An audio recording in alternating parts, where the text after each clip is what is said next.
아멘. 오늘 우리에게 주시는 하나님의 말씀을 소개합니다. 오늘 말씀은 에스겔서 18장 1절로 9절의 말씀입니다.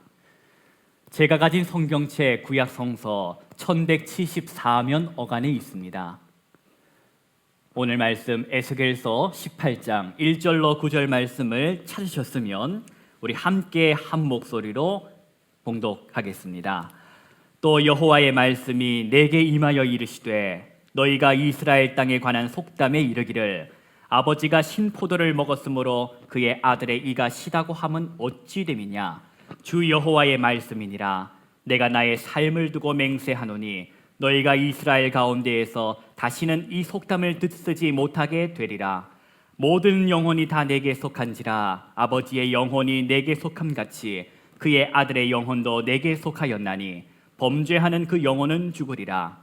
사람이 만일 의로워서 정의와 공의를 따라 행하며 산 위에서 재물을 먹지 아니하며 이스라엘 족속의 우상에게 눈을 들지 아니하며 이웃의 아내를 더럽히지 아니하며 월경 중에 있는 여인을 가까이 하지 아니하며 사람을 학대하지 아니하며 빚진 자의 저당물을 돌려주며 강탈하지 아니하며 줄인 자에게 음식물을 주며 벗은 자에게 옷을 입히며 별일을 위하여 구워주지 아니하며 이자를 받지 아니하며 스스로 손을 금하여 죄를 짓지 아니하며 사람과 사람 사이에 진실하게 판단하며 내 율례를 따르며 내 규례를 지켜 진실하게 행할진대 그는 의인이니 반드시 살리라. 주 여호와의 말씀이니라. 아멘. 저녁이 되고 아침이 되니 9월 9일 귀의 날을 맞이하게 됩니다. 오늘이 제가 무슨 날이라고 소개를 했지요? 네, 귀의 날입니다. 숫자 9가 우리 몸의 귀와 그 모양새가 닮아 9월 9일을 귀의 날로 기념하고 있습니다. 오늘 귀의 날을 맞아 우리가 생각해 보아야 할 것이 있습니다. 하나님께서 내 기도를 듣고 계십니까를 따져 묻기 전에 나는 과연 잘 듣고 있는가? 하나님의 말씀을 나는 과연 잘 듣고 있는가를 생각해 보아야 할 것입니다. 이연령 비연령이라고 했나요? 귀에 걸면 귀걸이, 코에 걸면 코걸이라고 나는 하나님의 말씀을 편견 없이, 편식 없이, 편집 없이 들으려고 하는가? 이 시간 성령 하나님께서 우리들의 귀를 만져주시기를 원합니다. 말씀을 편견과 편식과 편집함으로 듣지 않게 하시고 제대로 바르게 알아듣게 해주시기를 소망합니다. 오늘도 하루 중 시간을 구별하여 하나님을 깊이 생각하는 자리로 나와 앉으신 우리 성도님들 가운데에 하나님 우리 아버지와 주 예수 그리스도로부터 오는 은혜와 평강이 충만하시기를 축복합니다. 오늘도 하나님 말씀을 살펴보기 전에 우리 어제 우리에게 주신 하나님 말씀을 한번 되새겨 보기를 원합니다.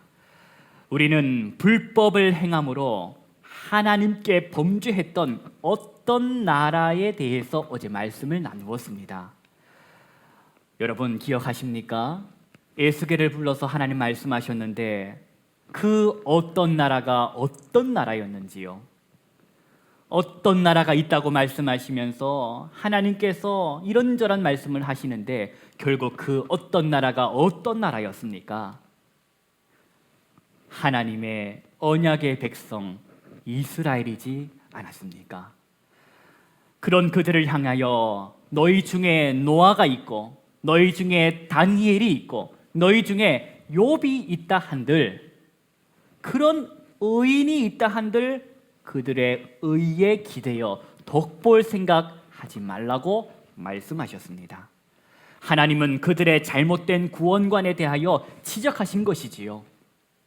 이스라엘이 하나님께 범죄함으로 기근과 전쟁의 칼과 사나운 짐승과 전염병을 한꺼번에 이제 경험하게 될 터인데 그 환난 중에 살아남아 너희 중으로 이제 나아오는 그들의 행동과 소행을 직접 보게 되는 날 너희는 하나님이 너무하신 하나님이 아니라 저런 이유 때문에 그렇게 하셨구나.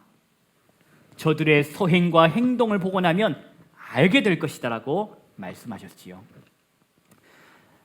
이 말씀을 거울 삼아 오늘 우리의 행동과 소행은 괜찮은지 우리의 행동과 소행은 예수님을 닮았는지를 돌아보자고 말씀드렸습니다. 오늘 본문의 말씀은 어제 나누었던 잘못된 구원관에 이어서 잘못된 심판론에 관하여 말씀하시는 겁니다. 오늘 본문 말씀 1절을 보시겠습니다. 우리 1절 말씀과 2절 말씀을 함께 소리내어서 봉독하겠습니다. 또 여호와의 말씀이 내게 임하여 이르시되 너희가 이스라엘 땅에 관한 속담에 이르기를 아버지가 신포도를 먹었으므로 그의 아들의 이가 시다고 함은 어찌 됨이냐. 아멘. 하나님께서 에스겔에게 말씀하십니다. 어째서 사람들이 아직도 그 속담을 입 밖에 두며 사느냐. 그러면서 하시는 말씀이 3절입니다. 3절을 보시겠습니까? 우리 3절 말씀도 한 목소리로 봉독하겠습니다. 주 여호와의 말씀이니라. 내가 나의 삶을 두고 맹세하노니 너희가 이스라엘 가운데에서 다시는 이 속담을 쓰지 못하게 되리라. 아멘. 여러분, 하나님께서 지금 언급하시는 이 속담을 왜 그토록 싫어하실까요? 도대체 어떤 뜻을 가진 속담이길래 하나님께서 그 속담을 입 밖에 내지 말 것을 신적 권위로서 명령하실까? 2절에 나와 있는 속담 부분만 제가 한번 다시 살펴보겠습니다. 우리 2절에 나와 있는 속담 부분만 제가 한번 읽어드릴 텐데 눈으로 따라 한번 보십시오. 속담 부분입니다. 아버지가 신 포도를 먹었으므로 그의 아들의 이가 시다. 즉, 이 말은 무슨 말입니까? 아버지에게 원인이 있고 그 아버지의 원인 때문에 오늘 아들에게 결과가 나타났다. 풀이하자면 과거에 아버지가 지은 죄로 인하여 당대의 아들인 내가 고난을 당하고 있다라는 내용인데, 바벨론의 포로로 끌려온 나는 억울하다는 것입니다. 내 죄로 인해서 벌을 받았다면 모르겠지만 오늘 바벨론의 포로로 사는 삶은 다 조상들의 지은 죄 때문이라고 여기며 살았다라는 것입니다. 이처럼 핑계대며 책임을 다 조상에게 떠넘기며 살았던 포로 시대의 사람들에게 하나님께서 4절의 말씀을 주십니다. 우리 4절 말씀을 한 목소리로 봉독하겠습니다. 모든 영혼이 다 내게 속한지라 아버지의 영혼이 내게 속함같이 그의 아들의 영혼도 내게 속하였나니 범죄하는 그 영혼은 죽으리라. 아멘. 오늘 본문 말씀 2절, 3절, 4절 이 말씀들을 통해 분명히 밝히시는 하나님의 뜻은 책임을 조상들에게 떠넘기지 말라는 것입니다. 억울하다고 말하지 말라는 것입니다. 당시에 중근동의 만현에 있었던 심판론에 대해 너희는 속지 말라고, 그 중근동 지방의 만현에 있었던 심판론에 휩쓸려서 거짓되이 판단하며 살지 말라는 것입니다. 조상은 조상이고 너는 너라는 것입니다. 우리나라에도 한 20여 년 전후로 유행했던 책과 사상이 있었습니다. 가계에 흐르는 저주에 관한 것인데 아마 한 번쯤은 다 들어보셨을 것입니다. 무슨 말입니까? 오늘 내가 겪고 있는 고통의 원인이 나에게 있는 것이 아니라 조상의 저주가 대물림되었기 때문이라는 것입니다. 그게 오늘 본문에서 금지하신 속담과 다를 것이 또 무엇입니까? 혹자는 또 출애굽기나 민수기 등의 말씀을 인용하지요. 하나님께서 아버지의 죄값을 3, 4대까지 묻겠다라는 말씀이 있지 않느냐고 말이지요. 그러나 그것은 가장을 중심으로 3, 4대가 한 집에 같이 모여 살았던 당시 고대 사회의 문화적인 관점에서 보아야 됩니다. 가장이 범죄하면 같이 모여 살았던 3, 4대가 함께 고통을 받는 것은 당연한 것이지요.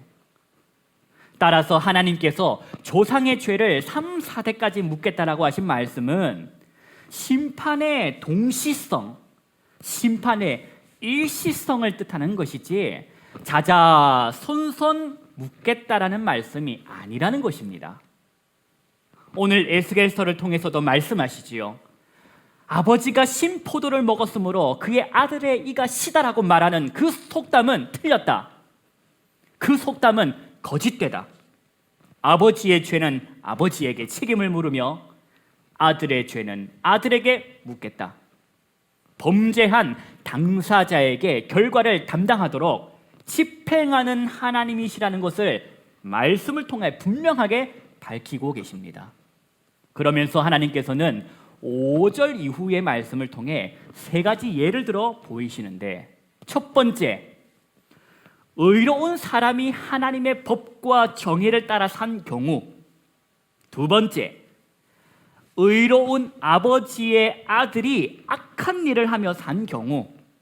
세 번째, 악한 아버지의 아들이 의롭게 산 경우를 하나님께서는 들어보이시면서 하시고 싶은 말씀의 요지는 바로 이것입니다.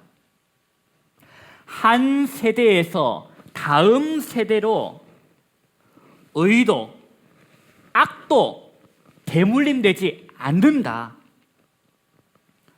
오늘 네가 하나님의 율례와 법도를 따라 산다면 하나님은 너를 의롭다 여기시고 살리실 것이지만, 오늘 내가 하나님의 율례와 법도를 따라 살지 않고 악을 행한다면 반드시 죽게 될 것이다. 하나님, 저는 부모에게서부터 듣지 못했어요. 하나님의 정의가 무엇인지, 공의가 무엇인지, 율례가 무엇인지, 법도가 무엇인지에 대해서 나는 교육받지 못했어요. 나는 몰랐습니다라고 또 핑계댈까 봐. 하나님은 참 부모의 심정으로 5절 이후로 말씀을 반복하시지 않았을까 하는 생각이 듭니다. 여러분, 5절을 보시겠습니까? 5절부터 9절까지의 말씀인데 우리 한 목소리로 봉독하겠습니다. 사람이 만일 의로워서 정의와 공의를 따라 행하며 산 위에서 재물을 먹지 아니하며 이스라엘 족속의 우상에게 눈을 들지 아니하며 이웃의 아내를 더럽히지 아니하며 월경 중에 있는 여인을 가까이 하지 아니하며 사람을 학대하지 아니하며 빚진 자의 저당물을 돌려주며 강탈하지 아니하며 줄인 자에게 음식물을 주며 벗은 자에게 옷을 입히며 별일을 위하여 꾸어주지 아니하며 이자를 받지 아니하며 스스로 손을 금하여 죄를 짓지 아니하며 사람과 사람 사이에 진실하게 판단하며 내 율례를 따르며 내 규례를 지켜 진실하게 행할진대 그는 의인이니 반드시 살리라. 주 여호와의 말씀이니라. 아멘. 사랑하는 나의 딸아, 사랑하는 나의 아들아, 하나님께서는 참 부모의 심정으로 하나님의 율례와 하나님의 법도를 다시 말씀해 주십니다. 하나님께서 하라고 한 선한 일이 무엇인지, 하나님께서 하지 말라고 하신 악한 일은 또 무엇인지를 말씀하고 계십니다. 하나님의 율례를 따르며 하나님의 법도를 지켜 진실하게 행하라고 말씀하십니다. 점수를 떠나서, 실력을 떠나서 그렇게 살려고 몸부림을 치는 사람, 하나님의 정의와 하나님의 공의를 따라 살려는 사람에게 하나님께서는 의롭다고 여겨주시겠다라고 하시는 말씀입니다. 사랑하는 성도님 여러분, 오늘 에스겔서를 통해 우리에게 주시는 영적 교훈을 두 귀로만 들을 것이 아니라 온몸이 귀가 되어 들으시기를 축복합니다. 아버지가 신포도를 먹었기 때문이라고 말하면서 누군가를 탓하며 사는 삶에서 벗어나야 합니다. 예수 그리스도를 통해 보이시고 예수 그리스도를 통해 완성하신 하나님의 율례와 하나님의 규례, 즉 하나님 사랑, 이웃 사랑함을 살아내는 저와 여러분이 되어야 되겠습니다. 오늘 하루도 성도님들의 삶의 현장마다 보혜사 성령님께서 말씀을 통해 주시는 위로가 있고 소망이 있으시기를 축복합니다. 오늘도 주신 삶 속에서 작은 예수의 삶을 살아내는 저와 여러분이 되기를 소망합니다. 기도하십니다. 하나님 아버지 감사합니다. 오늘 이 에스겔서를 통하여 하나님이 주시는 영적 교훈을 마음에 새겨봅니다. 오 하나님 아버지, 오늘도 책임 있는 그리스도인의 삶이 되어 예수를 따르는 우리 모든 하나님의 사람들이 되어지게 하여 주옵소서. 탓하며 핑계대며 책임을 전가하는 모습이 아닌 오직 나의 삶 가운데에 보이신 하나님의 사랑을 힘입어 그리스도를 나타내는 삶을 살아내기를 결단하며 우리 주 예수 그리스도의 이름으로 기도하옵나이다. 아멘.